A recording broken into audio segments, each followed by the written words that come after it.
अस्सलामुअलैकुम, welcome back to my channel Sindhi Ralli Sindhi लिबास। क्या हाल चाल है? उम्मीद करती हूँ सब ठीक ठाक होंगे और खैरियत से होंगे और मज़े में होंगे। अल्लाह ताला ऐसे ही आपको खुश रखे, आबाद रखे। आज मैं आपके साथ शेयर कर रही हूँ ये एप्लिक वर्क की रली डिज़ाइन, जो कि बहुत ही खूबसूरत है। हमने इस रली में टोटल 5 कलर्स ऐड किए हैं, yellow, blue, white, red and black. और साथ ही इस रली के साथ एक पिलो कवर भी बनाया है हमने। ये पिलो कवर हमने वाइट कलर का बनाया है, जिसमें हमने सारे कलर्स ऐड किए हैं जो रली में कलर्स हैं। वाइट, रेड, ब्लू, सारे कलर जो भी ऐड हैं। और हमने कपड़े की फ्रिल लगाई है इस पर, ताकि मज़ीद खूबसूरत लगे।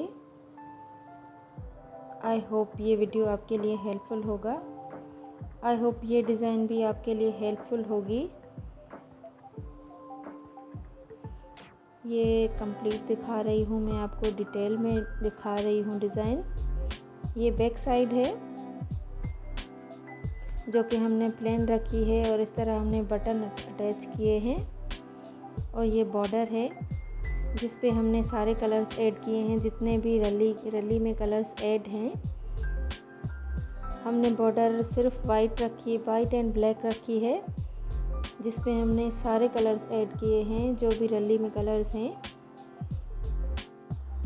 इस तरह मैं आपको जूम करके डिटेल में दिखा रही हूँ, ताकि आपको डिज़ाइन समझ में आ जाए। ये मुकम्मल बनी बनाई रली है, जिसे हमने स्टिच भी करवा लिया है। ये हाथ से स्टिच की जाती है, इसकी स्टिचिंग होती है हाथ से ही। वीडियो अच्छी लगी हो तो वीडियो को लाइक ज़रूर कीजिएगा। चैनल पे न्यू है तो चैनल को सब्सक्राइब ज़रूर कीजिएगा। साथ ही बेल आइकन की घंटी को दबाना ना भूलिएगा। अपना बहुत सारा ख्याल रखिएगा, मुझे दुआ में याद रखिएगा। अल्लाह हाफिज़।